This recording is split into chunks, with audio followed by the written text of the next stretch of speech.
Welcome to the Enrollment Verification Process tutorial for the Issaquah School District.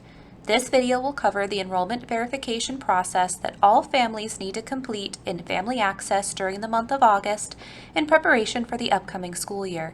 Please remember that if your student has more than one family, only the primary family, or Family 1, can complete this process. The first step is to sign into your Family Access account. If you do not remember your login ID or password, please click on the Forgot Your Login Password link to reset your password. If you do not have access, it could be because your student is not currently active in Skyward. Please contact your student's school for assistance.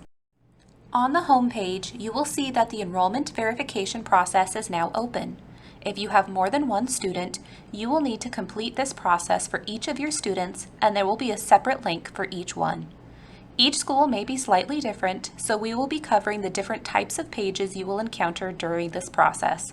Click on the link to begin the EVP. The first page of the EVP is the district message.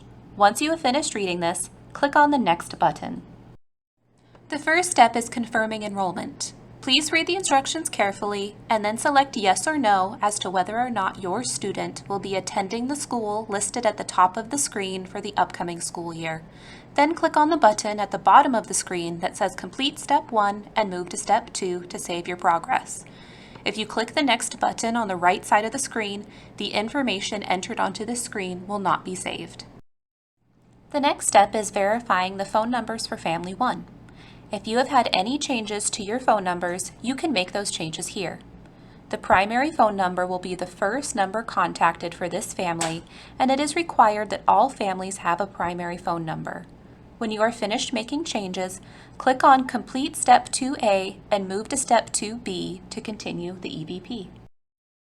In Step 2B, you will be able to review the emergency contacts on record for your student.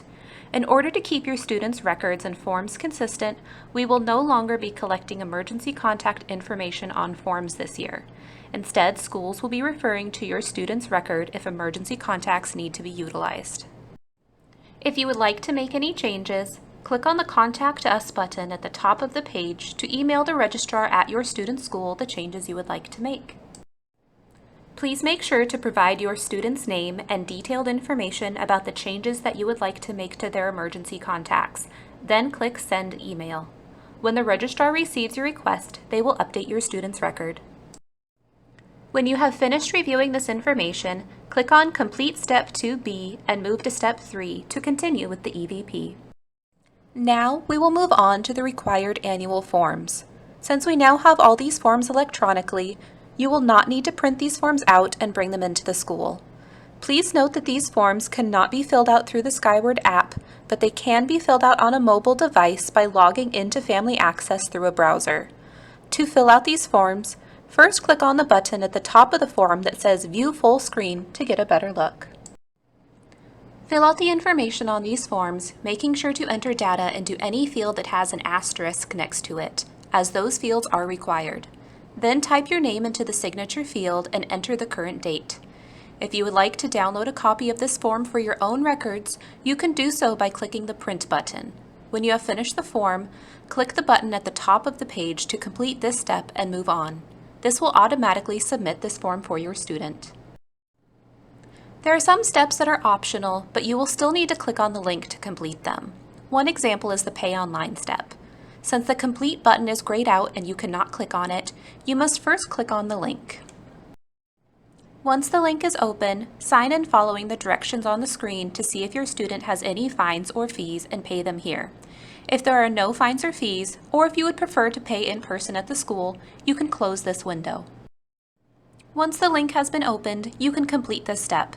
This applies to a few other steps in the process, so please remember that once you click on the link, you can then continue the process. Once you have completed all the steps for your school, verify that each step says completed with a date and time. If you missed a step, you can go directly to it using the links on the right side of the screen. Once all steps have been completed, the button at the bottom of the screen will be activated to submit the process. Click on it to submit the EVP. If you need to make any changes after you submit, You are able to go in at a later time and edit the information by clicking on Mark Enrollment Verification Process as not completed and make changes. Make sure that you submit once again after the changes have been made. Thank you for watching this Enrollment Verification Process tutorial. If you have any further questions, please contact your student school for assistance.